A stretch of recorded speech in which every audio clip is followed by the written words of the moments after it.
Hello, welcome to Lalita's Lovely Kitchen. இன்னைக்கு வந்து some special day. என்னன்னா இன்னைக்கு வந்து 100th video I am going to present you all.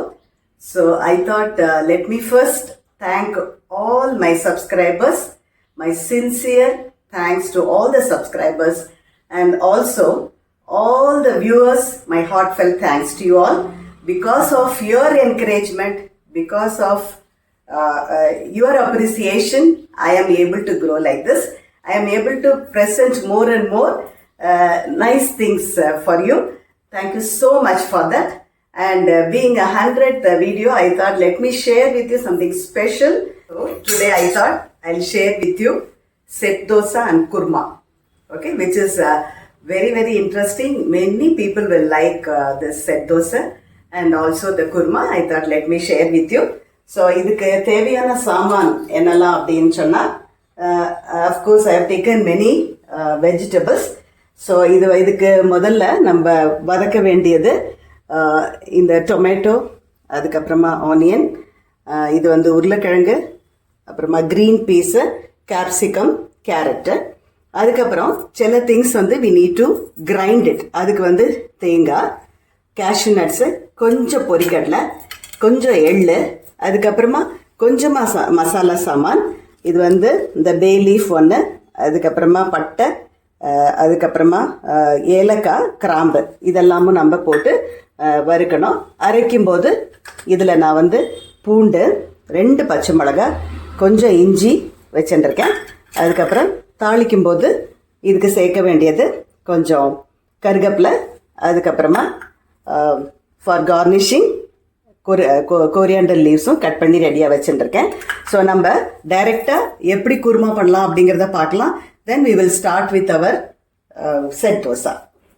நான் இந்த பேனில் கொஞ்சமாக எண்ணெய் விட்டு வச்சுருக்கேன். First will start with this masala சாமான். இது ரொம்ப மைல்டாக தான் இருக்கும் masala, but it will be very very tasty.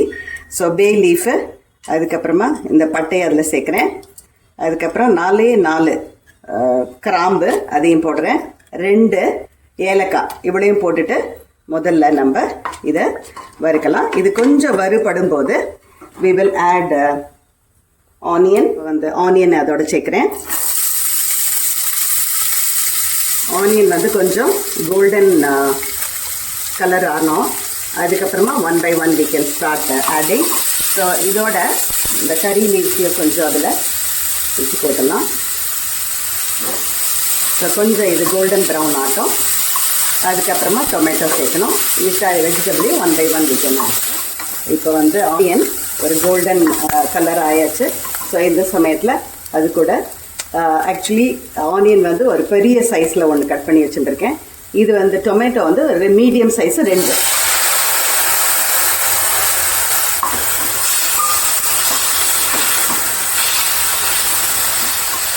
இது ஜாஸ்தி கம்மி அப்படிங்கிறது நீங்கள் எவ்வளோ பேருக்கு பண்ணுறீங்க அப்படிங்கிறத பொறுத்து. ஸோ இந்த டொமேட்டோ கொஞ்சம் வதங்கட்டும். பச்சை வாசனை போகும்போது மிச்ச வெஜிடபிள் நம்ம ஆட் பண்ணலாம். இப்போ டொமேட்டோ கொஞ்சம் வதங்கிடுச்சு இல்லையா, இந்த சமயத்தில் கேரட்டு, கேப்சிகம், பீஸ், உருளைக்கிழங்கு கட் பண்ண உடனே அது ஆக்சிடைஸ் ஆகிடுச்சு, அதனால கொஞ்சம் ரெடிஷாக தெரியுது. இது எல்லாத்தையும் போட்டுட்டு இதுக்கு தேவையான உப்பும் கொஞ்சம் சேர்த்துடலாம். அப்போ அது வந்து வெஜிடபிள் கூட சேர்ந்துக்கும். இதுக்கு தேவையான உப்பும் அதுக்கு மேலே போட்டுட்டு கொஞ்சம் ஒரு 1/4 கிளாஸ் தண்ணியும் போட்டு மூடி வச்சிட்டோன்னா இது அப்படியே கொஞ்சம் வேகும். அதுக்குள்ளே நம்ம அரைக்க வேண்டியதெல்லாம் எப்படி அரைச்சி கொண்டு வருது அப்படிங்கிறத பார்க்கலாம். அந்த அரைச்சின்னு வரதும் ரெடி ஆகிடும். அந்த சமயத்தில் இந்த வெஜிடபிளும் வெந்து ரெடியாக இருக்கும். ஸோ இதுக்கு வந்து ஒரு 1/2 கிளாஸு தண்ணி விட்டுட்டு இதை மூடி வச்சிடலாம். ஸோ தட் இந்த வெஜிடபிள் கொஞ்சம் வெந்துக்கட்டும். அதுக்குள்ளே நம்ம கொஞ்சம் மீடியமாக வைக்கலாம், ஏன்னா ரொம்ப பெருசாக வச்சுட்டா தீஞ்சிடும். ஸோ இப்போ மிக்சியில் என்னெல்லாம் போட்டுக்கணும் அப்படின்னு பார்க்கலாம். இதில் நான் வந்து ஒரு 3/4 முடி தேங்காய் எடுத்துட்டுருக்கேன். அதை கீத்தி தான் எடுத்துட்டுருக்கேன், ஏன்னா அரைக்க போகிறோம்னு சொல்லிவிட்டு. அதுக்கப்புறம் கேஷ்யூ நட்ஸு ஒரு 10லேருந்து 12, அதுக்கப்புறம் இந்த இது வந்து கொஞ்சம் திக்னஸ் கொடுக்கும், அதுக்காக தான் கொஞ்சம் பொரிக்கடலை எடுத்துகிட்டு இருக்கேன். அதுக்கப்புறமா நம்ம எடுத்து வச்சுக்கிற இந்த இஞ்சி, பச்சை மிளகா, பூண்டு அதோட சேர்த்துடலாம்.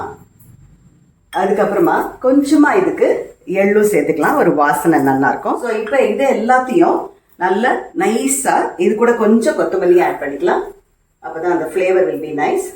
ஸோ இதையும் போட்டு நல்லா அரைச்சின்னு வந்துடலாம். அதுக்குள்ளே இந்த காயும் கொஞ்சம் வேகும். அப்புறம் என்ன பண்ணணும் அப்படிங்கிறத பார்க்கலாம். பாருங்க, இது நல்லா அரைச்சின்னு வந்தாச்சு நைஸாக. இப்போ இந்த வெஜிடபிள் மூடி வச்சுருந்தோம் இல்லையா, அதை பார்க்கலாம் வெந்திருக்கான்னு சொல்லிட்டு. நல்லாவே வந்திருக்கு இது. ஸோ இந்த சமயத்தில் இப்போ நம்ம அரைச்சின்னு வந்ததை இது கூட சேர்க்கணும், அவ்வளோதான். ஸோ இதோட இப்போ அரைச்சின்னு வந்தது இதோட சேர்த்துடலாம். அரைச்சதை விட்டுட்டு கொஞ்சம் மிக்ஸி ஜாரில் தண்ணி விட்டு அதையும் விட்டுருக்கேன். ஸோ இப்போ வந்து இது வந்து ஒரு 2 கொதி வந்தால் போதும். ஸோ நம்மளோட குருமா இஸ் ரெடி நவ். இதில் வந்து நம்ம ஃப்ளேவருக்கு இஞ்சி, பூண்டு அதெல்லாம் போட்டிருக்கிறது ஒரு மாதிரி நல்ல ஒரு மனம் கொடுக்குறது. ப்ளஸ்ஸு நம்ம கொஞ்சம் மைல்டாக நம்ம கொஞ்சம் மசாலா சாமானும் ஆட் பண்ணியிருக்கோம். அதுக்கப்புறமா தேங்காய், அப்புறம் கேஷ்யூ நட்ஸு, பொரிகடலை அதெல்லாம் சேர்த்தனால see the consistency, it's very nice for the dosa. So this is ready. Now we will see how to make the set dosa very nicely. Okay. இப்போ செட் தோசைக்கு எப்படி அரைக்கணும் அப்படிங்கிறத பார்க்கலாம். இது வந்து ரொம்ப சிம்பிள் தான். 2 புழுங்கரிசி, ஓகே, நம்ம இட்லிக்கு எடுப்போமே அந்த புழுங்கரிசி இதில் 2 எடுத்துட்டு இருக்கேன். 1/2 கிளாஸ் அதுக்கு உளுந்து, அதர் 1/2 வந்து கெட்டி அவல். ஓகே, ஸோ 2 புழுங்கரிசி கோபுரமாக எடுத்துட்டு இருக்கேன். அதுக்கு வந்து 1/2 உளுந்து, அதர் 1/2 வந்து இந்த அவல். இதை என்ன பண்ணணும், ஒரு 5 hours சோக் பண்ணணும். அவலை தனியாக சோக் பண்ணணும். அதுக்கப்புறமா உளுந்து, அப்புறமா அரிசி, இது 2ஐயும் ஒட்டுக்க நம்ம சோக் பண்ணி வச்சுக்கலாம். அதுக்கப்புறமா நம்ம அரைக்கும் போது அரிசி, உளுந்து 2ம் போட்டு அரைச்சாக்க இந்த மாதிரி கன்சிஸ்டன்சியில் வரும். அதை வந்து உப்பு, அதுக்கப்புறம் அரைக்கிறதுக்கு ஒரு 1/2 hour முன்னாடி அவலை சோக் பண்ணினா போகிறோம். அப்புறம் அவல், அரிசி, உளுந்து எல்லாம் சேர்த்து ஒட்டுக்க அரைச்சி ரெடியாக வச்சுக்கலாம். அதுக்கப்புறமா we have to leave it for fermentation for at least 5 to 6 hours. It should be fermented. அப்போ தான் நம்மளுக்கு இந்த மாதிரி ஒரு கன்சிஸ்டன்சி கிடைக்கும். அப்புறமா நம்ம இப்போ வந்து எப்போதும் சொல்கிற மாதிரி இந்த கல்லை வந்து ஃபஸ்ட்டு சூடாகட்டும். அதுக்கு கொஞ்சமாக நல்லெண்ணெய் போட்டு அதை நம்ம ரெடி பண்ணி வச்சுக்கலாம். கல் சுட்டதுக்கப்புறம் இதை எப்படி பண்ணலாம் அப்படிங்கிறத பார்க்கலாம். கல் காஞ்சாச்சு. இதுக்கு சொட்டு நல்லெண்ணெய் போட்டு தடவி ரெடி பண்ணிட்டேன். இப்போ வந்து நம்ம செட் தோசையை ஸ்ப்ரெட் பண்ணலாம். இதை வந்து ரொம்ப தின் பண்ணக்கூடாது. இது கொஞ்சம் it should be little thick only. இப்போ நீங்கள் போடுறதையே பாருங்கள், அந்த ஹோல்ஸ் எப்படி வருது பாருங்கள். ஸோ கொஞ்சம் இந்த மாதிரி வர டைமில் அதுக்கு தேவையான எண்ணெயை மேலாக விட்டுட்டு, அதுக்கப்புறம் நான் இப்போ அது மேலே கொஞ்சமாக கேரட்டு கிரேட் பண்ணி வச்சுட்டுருக்கேன், அது போடுறேன். அது மேலே கொஞ்சம் வெள்ளை எள்ளு, அதுக்கப்புறமா கொஞ்சோண்டு கொத்தமல்லி கட் பண்ணி வச்சதை போட்டிருக்கேன். இது வந்து ஆப்ஷனல், பட் இந்த மாதிரி பண்ணும்போது ரொம்ப கலர்ஃபுல்லாக, at the same time it will be very tasty. That is the reason I prefer doing like this. So இது வந்து இப்படியே கொஞ்சம் இது வேகிற சமயத்துலேயே இது வந்து கொஞ்சம் அந்த தோசை கூட சேர்ந்துடும். அதர்வைஸ் நீங்கள் லைட்டாக இப்படி ப்ரெஸ் பண்ணி விட்டால் போகிறோம். ரொம்ப ப்ரெஸ் பண்ணினாக்க இந்த புஃபினஸ் வந்து போயிடும். அதனால இது கொஞ்சம் இப்படி ஆட்டம். எவ்வளவு நான் நிறைய நெய்யோ எண்ணெயோ whichever you feel, whichever you are comfortable with, you can put. இதை வந்து ஒரே ஒரு வாட்டி நம்ம திருப்பி போடலாம். ஸோ தோசை வந்து ஒரு மாதிரி கோல்டன் கலரில் அட் த சேம் டைம் நல்ல புஃபியாக ரெடி ஆகிருக்கு. ஸோ கொஞ்சம் தான் பட்டுனால அது மேலே நான் இன்னும் கொஞ்சம் போடுறேன். And flame should be always in the medium. Don't keep it very high nor very sim also. So only then the dosa will come out well. So பாருங்கள், இந்த மாதிரி பண்ணும்போது கலர்ஃபுல்லாக தோசை ரெடி ஆயாச்சு. இப்போ இதே மாதிரி நம்ம இன்னொன்று பண்ணலாம் பாருங்கள். இப்போ அதே மாதிரி இன்னொரு தோசையும் விட்டாச்சு. அது மேலே கொஞ்சம் கேரட்டு, அதுக்கப்புறம் எள்ளு, அப்புறமா கொஞ்சம் கொரியாண்டர் லீவ்ஸ் ஸ்ப்ரெட் பண்ணியிருக்கேன். இது ஸ்ப்ரெட் பண்ண உடனே லாஸ்ட் டைம் சொன்ன மாதிரி கொஞ்சம் லைட்டாக தொட்டும் தொடாமலும் அப்படி ப்ரெஸ் பண்ணிட்டா போகிறோம். ஸோ தட் நம்ம திருப்பும்போது கீழே போகாது. It will stick on to this.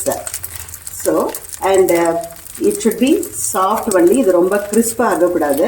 Set dosa இல்லையா, கொஞ்சம் சாஃப்டாக தான் இருக்கும். And this set dosa and kurma will really go well. So இது ஒரு பக்கம் ரெடி ஆகிடுச்சு. இப்போ அடுத்த பக்கம் போயிடலாம். ஸோ இப்போ நம்மளோட செட் தோசை குருமா ரெடி ஆயாச்சு. கம கம கமன்னு நல்ல ஒரு மணமாக இருக்குது. இதை வந்து இம்மீடியட்டாக சாப்பிட்றணும் அப்படிங்கிற மாதிரி ஒரு டெம்டேஷன் வருது. ஸோ நீங்களும் இந்த மாதிரி செட் தோசை இது வரைக்கும் ட்ரை பண்ணலைன்னா ட்ரை பண்ணி பாருங்க. And please try and enjoy it. Thank you once again for your support and your encouragement. Let me meet you in the next lovely video. Bye-bye.